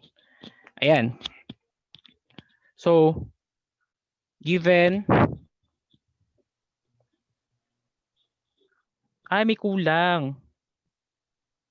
May kulang ba? Wait lang nga. Ano ba yan? Ayan, ang haba-haba kasi nito eh. Okay. So, ang pwedeng system na to, ilan ba unknown natin dito? Known, unknown, unknown, known, known, known, known, known, unknown, known, unknown. Okay, 2 equations to unknowns. Unknowns natin is the tension and also the acceleration. So, from your math 17 ba? You don't have 17. Oh my God, math 21. Tama ba? 21. Your algebra. Math 21. Senior high school algebra. Ay, hindi actually, wala ba sa ganito senior high? Talo na sa ano yun. Ayan. So, pag in-add mo yung dalawang equations na to, pero kailangan mo palitan yung isang sign na. Like, i-multiply natin to with negative 1 and then you add them up. You end up with negative mu k. Actually, nasa slide siya. Ayan. Ito. Negative mu k MAG plus MBG is equal to MA times acceleration plus MB acceleration. Ayan. So, ang gagawin mo na lang yan, since nawala na si T, tas you only have one equation, one unknown na lang, acceleration. So you have acceleration, ito yung ating expression. You have A is equal to mvg minus mu k meg over yung sum ng ating masses. Okay. So you have that. Pero we will also have to employ isa dun sa mga four kinematic equations natin, which is vf squared is equal to vi squared plus 2a delta x. Ayan. This is one of the four kinematic equation. Four kinematic equations where vf is your final velocity or a velocity after a certain delta x. Okay, and your VI is of course your initial velocity. For this problem, since impeding motion yung start ng ating problem, this is set to 0 for impeding motion. Impeding? Impending? Hindi ko alam. Ano ba tama? Motion. Ayan. Ayan, so 0 yan. You end up with VF squared is equal to 2A delta X. Ayan. Since ang hinahanap natin is yung final velocity, you have to get the square root of both sides. And you end up with this big equation sa lower right corner ng screen share. Ayan. Ayan. You have your VF is equal to square root of 2 delta X times the acceleration due to gravity times mass of B times G minus mu K mag all over the sum of the masses. So plugging in all the values na given sa problem, you will end up with the final answer, 0.34 meters per second. Can I just add or correct something? Yes. Sa big equation, I think there's a typo again. Yung MBG, it should just be MB. So, na-factor out dapat yung G. Nga. Yun lang. Ito, ayan. Ito. Duran. Ito. Tsaka ito. Ayan, kasi linabas na to. So, dapat wala na to.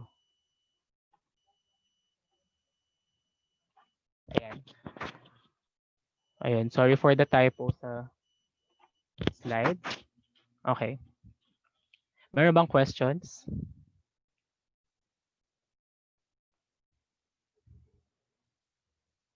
Sige pa, Atticus. Shameless plug, Atticus. Join PSME-UPSU guys kung ME. Ayun, that's all, I think. Okay.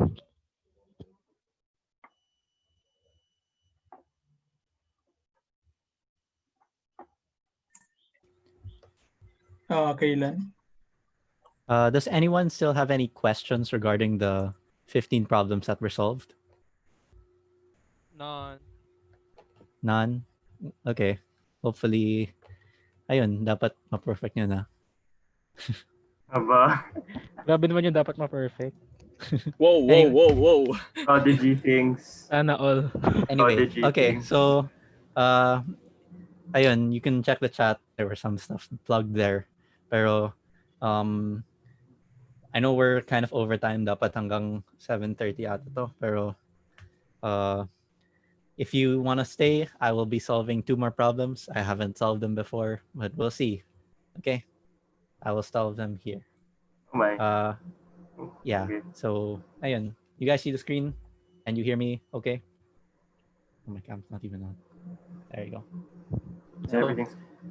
Ayun. Okay. So, if you want to stay, I'll be solving 2 more problems.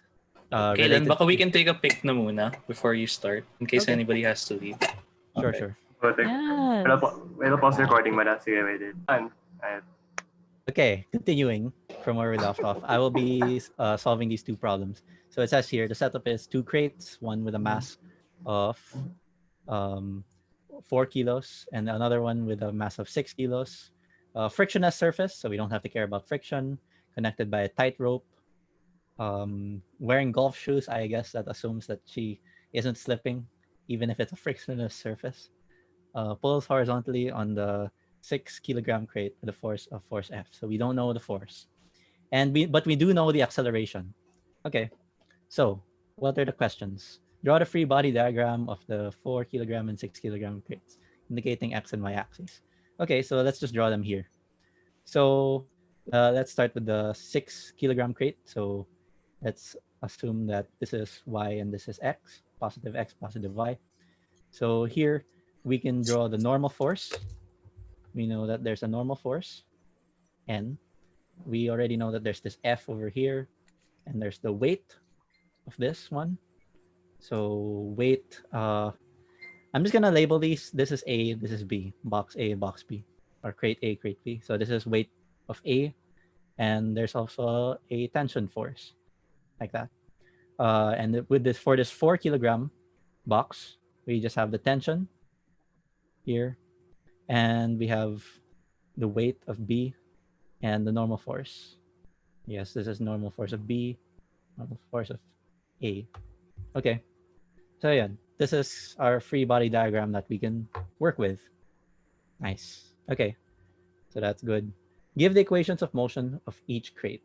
Okay, how can I do this? So Dylan, there's a question from the chat. Oh, sorry. What is the question? Shouldn't we label the tension as TATB from Adrian Nicolai? As mentioned by Denzi kanina, for assuming that this string is a tight rope, which it is, a light rope. Yeah. And so that means it doesn't have any mass and it doesn't stretch or anything like that.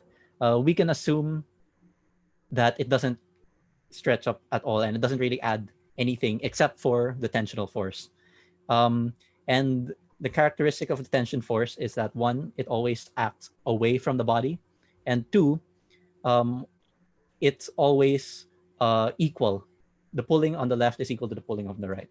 Okay, and that's because of Newton's third law. Okay, action reaction. Anyway, so I'm gonna draw that over here. I just copy pasted. Okay, there. So we have to write out the equations of motion. So force along x, force along y of each crate. So let's start with B, I guess, because that's the easier one. So forces along x is for B. Okay. For B. So forces along x. So, well, we know that one, it is accelerating, and that was given to us. So that's m mass of B times A, I guess A of B. And this will be equal to, well, the force along x, there's only one, so it's just the tension. Force along y, well, we know it's not accelerating vertically, so the normal force minus the weight is equal to 0. So in this case, when we're solving for this, we can kind of disregard the forces along y. Okay, for A naman, so for A, we have forces along x. This is this will be equal to the mass of A times the acceleration of A. And this will be equal to, well, we have F minus T. Okay. And forces along Y, well, that's the same as this one over here. So it's N of NA minus weight A equals 0. Okay. From this, so ayun, that's this one done. Forces, equations of motion. Find the tension in the wire connecting the two crates. Okay. So what do we have that will help us solve for the tension? Well, we have this equation over here, and we have this equation over here. So we can kind of ignore these other two. So since we're solving for the tension, we need to somehow use both of these equations. But the thing is, the acceleration, was it given? It was given. That gives the crate an acceleration of 2.5 meters per second. Okay, pro tip. In this in this case, in this instance right here, we can assume that the accelerations of both boxes are the same. Okay, because they kind of like act, because they're connected by a rope, so they kind of act as one object. They accelerate at the same rate. So that gives us a sub b over here. This is equal to a sub a. So I can write these two equations as mb a equals t and a equals f minus t. Now here's the thing. We don't actually need to use both of these equations to solve it because, well, we already have this one. And we know what A is. We know what MB is. We can just get T. Okay? And so I'm going to need a calculator for this. What's the mass of A? 4 times the acceleration, which was 2.5. So therefore, the tension must be, from this, we can get tension is equal to 10 newtons. Okay? Hopefully you follow so far. Next, oops, that's the next one. So we got this one already. Find the force exerted by the woman on the 6-kilogram crate. Okay, well, we already know this. We know this. We know this. That means we can just solve for F. So we can rearrange this to be F equals T plus MA A. And so if we plug this in, so acceleration is 2.5 times mass of A is 6 plus tension of 10. This gives us 25 newtons. I'm not caring about sig figs. You can do that on your own. I'm pretty sure you can. Okay? So, ayun. There we go. Are there any questions about this? Any questions? Anything in the chat? None. None? Okay. Yeah, so that's one thing to note. You know that both accelerations are equal because you can kind of treat the entire thing as one big box. From the girl's perspective, she's pulling one big box. It doesn't matter. So it accelerates at a single rate. Okay? Ayun. So next one. A 75 kilogram block A, so that's this one, and a 50 kilogram block B are stacked on each other as shown in the figure. Coefficient of static friction between the bottom surface of block A and the ground is is equal to 0.1. So this one is 0.1. And the ones between the bottom surface of block B and the top of A is mu BA equal to 0.2. So this one's 0.2. Okay. When a 98.1 force P is applied at block B as shown, no sliding is observed. So that means that it is in equilibrium. So therefore, all the forces on all the bodies is equal to 0. Okay?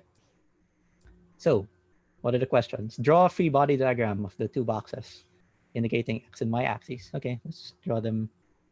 That might be confusing if I draw them both here. So I will move it a bit. Give me a second.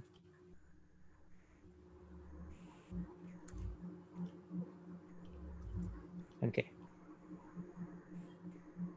So we have this one. Let's just put them side by side. Okay, so for the forces for B, well, we have of course, there's weight. So weight of B. And we have P. That's the force over here. We have the normal force. And well, there's also the frictional force because, we're given that there's friction involved. So we know that for the friction will oppose the motion, and it seems like P wants to accelerate it towards the left, so that means the force of friction is towards the right. So F. Ayan. And for box A, well, we have weight. And so this is weight of A. There's no P. P is not acting on A. And there's also the normal force. Normal force. This is normal force of B. This is normal force of A. And now here's one more thing. There's one more vertical force that's acting in the system, and that's the weight of B. That's the normal force of B on A. Okay? Because since B is pushing down on A, there's a normal force being exerted there. So I'll just draw that here. It's not going to look very nice, but this is normal force of B on A. Okay. Now, what other forces are there? Well, we have friction. Where's the friction? Well, it doesn't seem like this box is trying to move horizontally, but it actually is, because, well, this frictional force that's acting on B over here, what's causing that friction? Well, the friction is being caused by A. A is rubbing against B, and so the friction that's acting on B is equal and opposite of the friction of B acting on A. So there's a friction here. F. Gosh, I'm running out of ways to denote these. FB. This is FBA. I'll just, for consistency's sake, I'll make this A on B. And not only is there that force, but there's also the force for this surface down here. So this is F force of friction. How do I call this? Let's just call it A, or sig or AG. Okay. So yeah, this is our force diagram. This arrow over here should be in line with this, but then it gets confusing if I put them together. So just remember that they're together. Ayun. So this is our force diagrams. So that's good. Solve for the corresponding frictional forces of all surfaces. Okay. Well, let's try let's try this one, the one on B first, since it seems to be the simplest. So forces along, change color. Forces along X. This is equal to, well, if this is positive X, this is Y. So this is frictional force A on B minus P equals 0. 0 because, again, it's in equilibrium. From this, well, we know what P is already. It was given here, 98.1 newtons. So therefore, from this, we can say that the force of friction of A on B is equal to 98.1 newtons. Okay, that's one of them. Now, what else? Well, there's another frictional force, which is the force of A on the ground, or frictional force of A on the ground. Maybe it should be ground on A, whatever. So let's solve this one. This one will be, so the forces along X, we write this as F AG minus F BA. Okay? And this is equal to 0. I've run out of space. Equal to 0. Okay, let's put that there now. Okay. So from this, well, we already know what we know that from Newton's third law, F of A on B, or the frictional force of A on B, is equal to the frictional force of B on A. So therefore, this must also be 98.1 newtons. And therefore, the frictional force between A on the ground is also equal to 98.1 newtons. Okay? So there's the second one. And those are our frictional forces. Nice. Okay. Ayan. Identify the surface which are impending to slide, if any, and explain how that condition is proved. Okay. Identify the surface which are all impending to slide. What does it mean for something to be impending to slide? For something to be impending motion, it means that the friction is at its maximum, because we know that friction wants things not to move, and friction will adjust depending on the forces acting on the object in order for it not to move. Of course, friction has its limits, and so it will only reach a certain maximum until it allows things to move. And so, like, for example, if I were to rub my hands together or push my hands against each other, they're both not moving, so it's an equilibrium, but there's still frictional force. But if I can overcome that frictional force, it'll reach a point where it's impending motion. So if I increase the force a little bit more, it'll move. So my hands will move. And that's what impending motion is. So how do we know what that is? Well, identify the surface which are all impending to slide, if any. Okay. So, well, for something to be impending motion, that it means that the frictional force on that object will be equal to the static coefficient of friction times the normal force on that object, of the normal force of the surface on that object. Okay, so this is the criteria for which we will have impending motion. Okay, so how do we figure out which ones are impending motion? Let's try force of P. Sorry, let's work with box B first. So we can solve for this friction of A on B. Well, we know that F, the frictional force of A on B, is equal to mu S for, what's that? Sorry, let's use the variables here. So BA, I guess. Gosh, the variable names are getting confusing. BA times the normal force. And what is the normal force? Well, if we summate if we get the summation of the forces along Y, I'm not gonna write it explicitly, but we know that the normal force of B is equal to the weight of B, and this is equal to mass of B times G. Okay, so I'm gonna substitute that into here. Okay, and so if this is true, then then box B will be impending motion. Okay, and we can solve this. What is BA? BA is 0.2. 0.2 times, what's this? B is 50 kilograms. I'll write it out. So 0.2 times mass is 50 kilograms times acceleration due to gravity, 9.81 meters per second squared. This should give us, if my mental math is right, this is 98.1 newtons. Okay?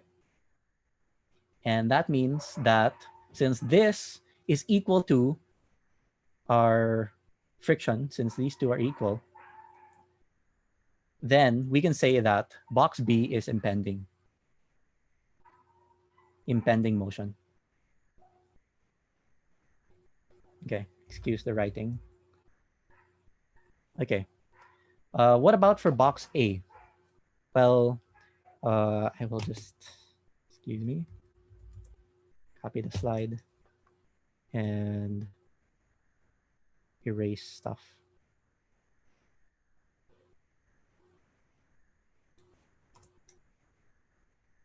Okay. Well, we have to find the summation of forces along X. Along Y for box B. Box A. Sorry, I got confused. So let's do that. Y. This is the normal force A minus the weight of A minus the normal force of B on A. And this is equal to 0. Okay? Because remember, there's normal force of B on A because B is stacked on top of A. Okay? And so from here, well, what is the normal force of B on A? Well, because of Newton's third law, I can say that this normal force over here, up here, is equal to this one down here. The normal force of A on B is equal to the normal force of B on A. Okay? So this normal force, and we know that that's equal to the weight of B. So I might as well write that out. So normal force of B on A is equal to normal force of A on B, which I just denoted by NB. And we know that this is also equal to the weight of B. Okay, so from this and this equation, I can solve for the normal force of A, the normal force of A, or the normal force of the ground on A. So this is NA equals the weight of A, that's MAG, minus, well, we know that this is the weight of B, so that's MBG. Okay, and if we, well, I'm just gonna rewrite this as MA plus MB times G. Okay, from here we can check this case. Is the frictional force equal to the coefficient of static friction times the normal force of the object? Well, since we now know the normal force, we can check this. I've run out of space again, but I will make it fit. So the frictional force, we already solved it to be, what did we solve it to be? 98 point. Wait a second. Yes, we solved it already to be 98.1 newtons. Okay, but we're gonna check, is this equal to mu s times n, where n is na? Is this true? Well, we can check. So mu s is, what is that? Mu s is this one, 0.1. I'll just write that as mu ag. I think that was the variable name that was given, times the normal force of A, which is MA plus MB times G. MA plus MB times G. And if we check all of these values, I will use a calculator. You can check it with me. Here are the given values. So mu s, the coefficient of static friction, 0.1, times the sum of their masses, 75 plus 50, times 9.81. That gives us 1.22. 122.625, I guess, newtons. And we know that, let's think a new number, this and this, these two, these two are not the same, not equal. So therefore, box A is not impending.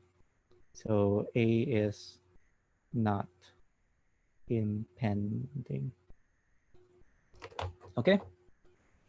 That was a long problem. Are there any questions?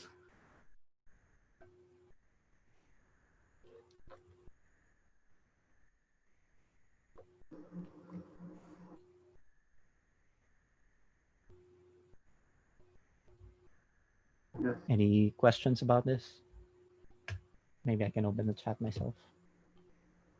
Ano po ang X and Y components ng second, wait, was this just now? Ng second law, if force P is on block A. How would it be if force P is on top of is acting on A. Yeah, I think so.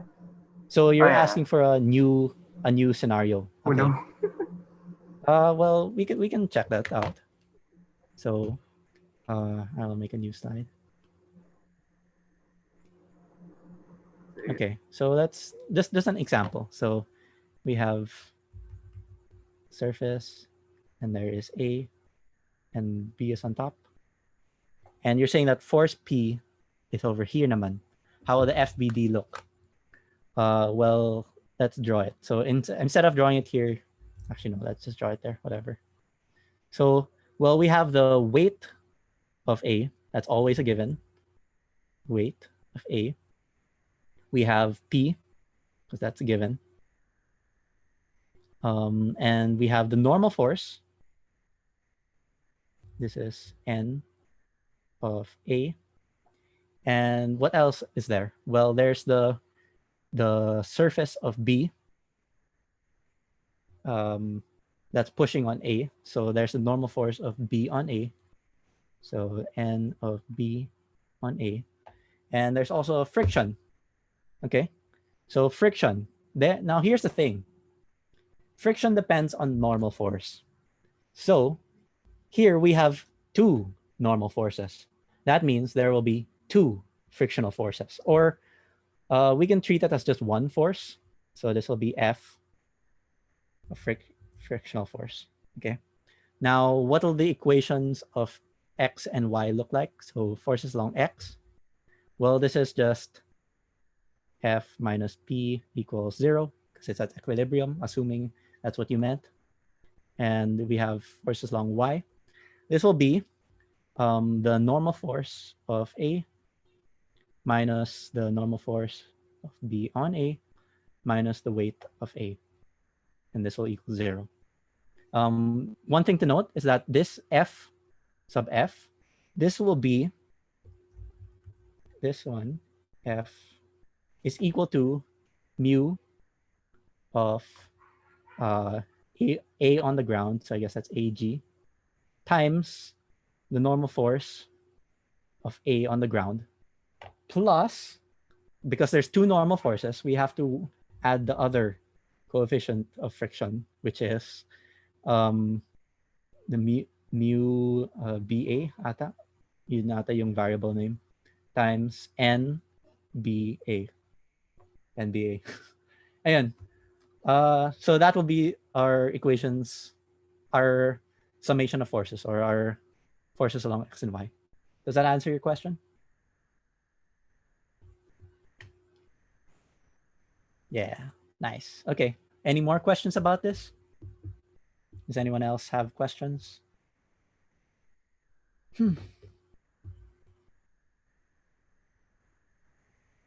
None. Even about other previous problems, because I have them also here. Any questions about those?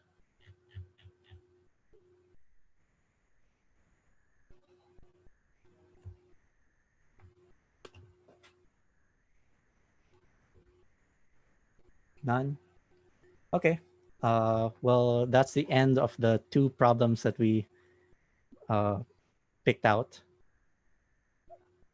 Yes, please answer the feedback form. It will be very much appreciated if you did. So yeah, good luck. I don't know what your requirement is. I think it's a summative problem set.